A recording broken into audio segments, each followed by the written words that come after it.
Bonjour à tous, bienvenue dans C'est votre emploi, votre émission dédiée à l'emploi dans le département des Bouches-du-Rhône, comme tous les mercredis, avec Alexandre Joly à mes côtés, chargé de mission, ce qui concerne la communication à la Varab. Comment ça va, Alexandre? Exactement, super, et toi? Très bien, ravi de te retrouver, parce que j'étais pas là la semaine dernière. Notre invité cette semaine, c'est l'adjudante Claire Saja. Comment allez-vous? Bonjour, très bien, merci. Merci beaucoup d'être avec nous. Vous êtes adjointe à la section du personnel officier de la gendarmerie dans notre Tout à fait. région PACA. Et on va voir que la gendarmerie recrute et qu'elle offre une diversité d'emplois possibles. Il y a plusieurs sessions chaque année, il y en a 2 précisément, dont une en septembre. On va en parler dans un instant, bien évidemment, mais d'abord, comme le veut la tradition dans cette émission, les offres d'emploi. Alexandre, vous nous présentez 3 offres cette semaine. 3 offres d'emploi à pouvoir dans le département des Bouches-du-Rhône. On commence avec une première offre en CDI, c'est Verbaudet qui recherche un vendeur à Cabriès.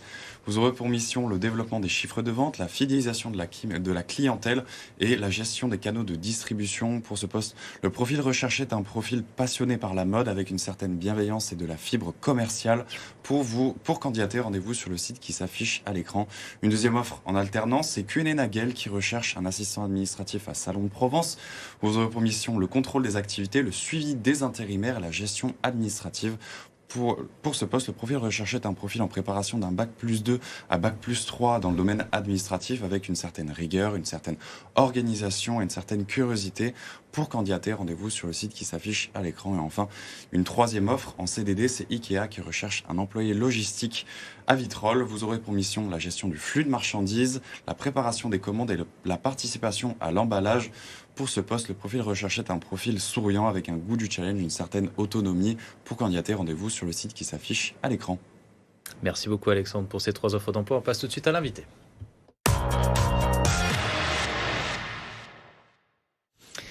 Adjudante Claire Saja, merci beaucoup d'être avec nous cette semaine dans notre émission. Je le disais tout à l'heure, vous êtes adjoint à la section du personnel officier de la gendarmerie dans notre région PACA. La gendarmerie qui recrute tous les ans avec plusieurs sessions par an et qui offre surtout une multitude d'emplois. C'est un gros pourvoyeur d'emplois dans notre région. Oui, effectivement, on a à peu près 20 000 recrutements par an, 13 000 personnels d'actifs et également 7 000 de réserve.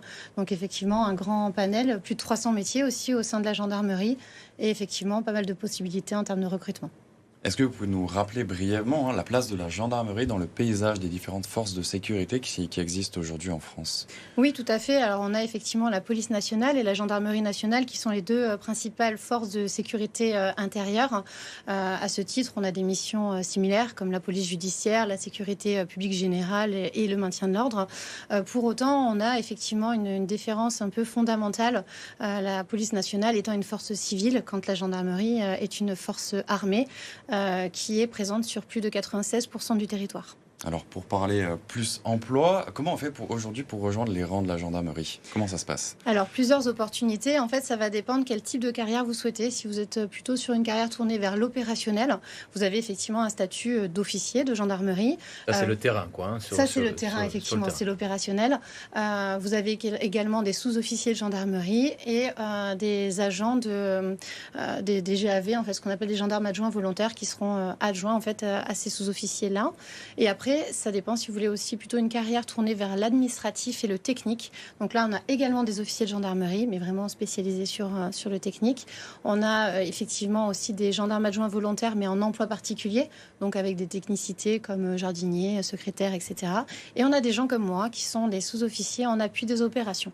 Alors, on entend souvent parler des gendarmes adjoints volontaires, mais aussi des corps de soutien. Est-ce que vous pouvez nous expliquer concrètement qu'est-ce que c'est la différence entre les 2? Alors oui, effectivement, généralement, on entend beaucoup parler des sous-officiers de terrain, parce qu'effectivement, ce sont eux qui sont visibles. Pour autant, nous avons d'autres types d'emplois, comme les sous-officiers en appui opérationnel. On est un petit peu en amont, on est en appui, comme son nom l'indique. Pour autant, on est quand même essentiel au bon fonctionnement, puisque, en fait, on a une diversité de métiers. Chez nous, on en a 5 spécialités. On a tout ce qui est ressources humaines, finances. On a tout ce qui est affaires immobilières pour la gestion du parc immobilier de la gendarmerie. On a tout ce qui est armurerie, donc gestion des armes, maintenance. On a tout ce qui est mécanicien pour la réparation auto, moto et blindés. Et on a aussi effectivement la restauration collective, donc la gestion d'un MES qui est une cantine militaire. Alors, qu'est-ce que c'est aujourd'hui les prérequis pour intégrer les rangs de la gendarmerie? Est-ce qu'on doit passer par une formation, par exemple, obligatoire? Est-ce que les prérequis s'orientent davantage vers les soft skills plutôt que vers les compétences techniques? Dites-nous tout. Alors, pour les sous-officiers en appui des opérations, il faut avoir entre 17 jusqu'à 35 ans. Il faut être titulaire du bac ou, à défaut, avoir au moins justifié de 3 ans professionnels d'expérience. Et effectivement, si vous êtes tourné plutôt sur, par exemple, mécanicien, effectivement, il faut mieux avoir un diplôme dans cette dominante-là. Effectivement, après, tout le monde peut candidater, mais il vaut mieux avoir une expérience de surcroît. Le concours, en fait, la première étape du concours, ce sera justement une évaluation par rapport à la technicité que vous aurez choisie. Et moi, j'ai une question. Est-ce que les jeunes provençaux sont particulièrement attirés par les métiers qu'offre la gendarmerie? Est-ce qu'il y a un beau vivier ici chez nous de recrutement, des profils qui sont locaux et qui se présentent à vos sessions?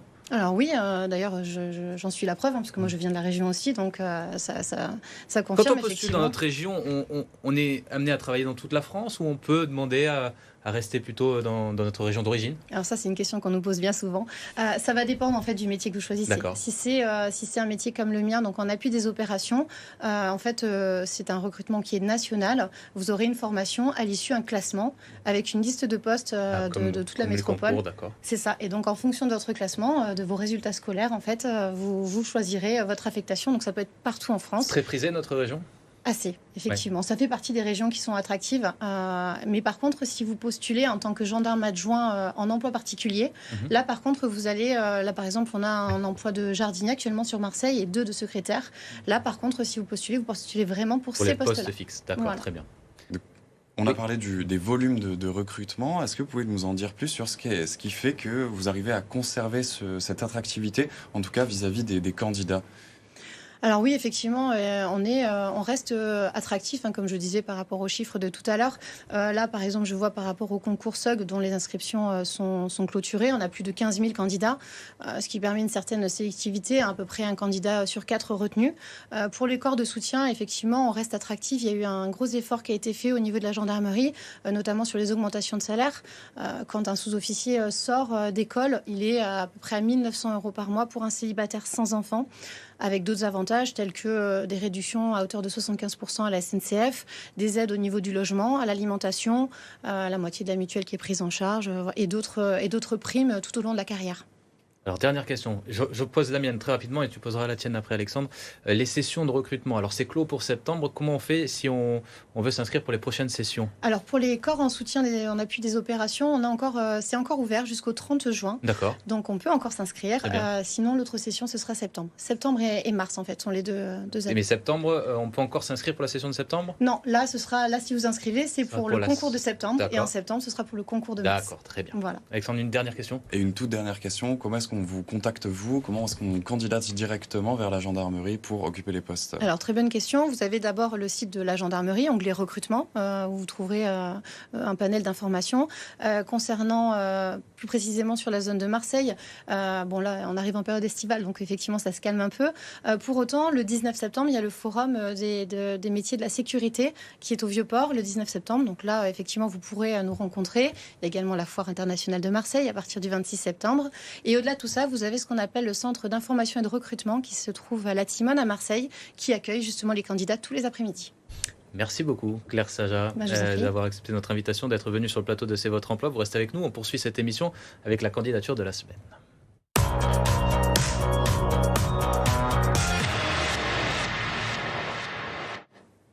Alexandre, c'est Émilie qui nous envoie sa vidéo. Émilie qui est à la recherche d'une alternance dans l'immobilier, on l'écoute. Bonjour, je me présente, je m'appelle Émilie, j'ai 20 ans et je rentre en septembre en première année de BTS Profession Immobilière en alternance à l'école pratique de Luminier. Je recherche alors activement une entreprise pouvant m'accueillir dans le cadre de mon BTS. Transactions, gestion locative, syndic, tout domaine m'intéresse. J'ai beaucoup d'expérience dans le commerce, ce qui me permet d'être à l'aise et ouverte à la relation client et au contact humain. Je suis une personne dynamique, motivée, ambitieuse et les challenges ne me font pas peur. J'ai pu développer plusieurs compétences comme le sens du relationnel, le travail en équipe ou encore l'organisation.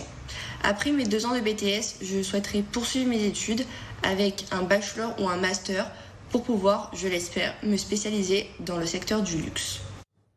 Voilà. Bon, c'est des profils qui diffèrent de ce que vous avez à la gendarmerie. Pour autant, il y a des qualités qui sont communes. Une adresse, si vous êtes intéressé par la candidature d'Émilie, c'est votre emploi@lavara.fr. On passe tout de suite au rendez-vous de l'emploi. Alexandre, le premier d'entre eux, dès demain. Dès demain, ça se passe à Marseille de 9h à 17h. C'est la journée portes ouvertes de l'ESRP La Rouguière. Vous aurez au programme une rencontre des stagiaires, des informations sur les formations et sur l'embauche et l'adaptation de postes pour les salariés en situation de handicap. Pour vous inscrire, rendez-vous sur le site qui s'affiche à l'écran. Un deuxième rendez-vous, c'est l'atelier CV Collectif. Ça se passe ce vendredi de 9h à 11h30 à Istres. Vous aurez au programme la présentation des différentes modalités, la mise en forme d'un CV pour faire la différence aux yeux des recruteurs. Pour vous inscrire, rendez-vous sur le site qui s'affiche à l'écran. Et enfin, un troisième rendez-vous, c'est le job dating petite enfance qui aura lieu lundi prochain de 13h30 à 16h à Marseille. Vous aurez au programme un recrutement pour les crèches Babinière et Nursea qui recherchent des personnes pour travailler dans le secteur de la petite enfance. Pour vous inscrire, rendez-vous sur le site qui s'affiche à l'écran. Merci beaucoup Alexandre, merci adjudante Claire Saja d'être venue sur le plateau de C'est votre emploi. Vous restez avec nous sur BFM Marseille Provence. L'info revient dans un instant, à tout de suite.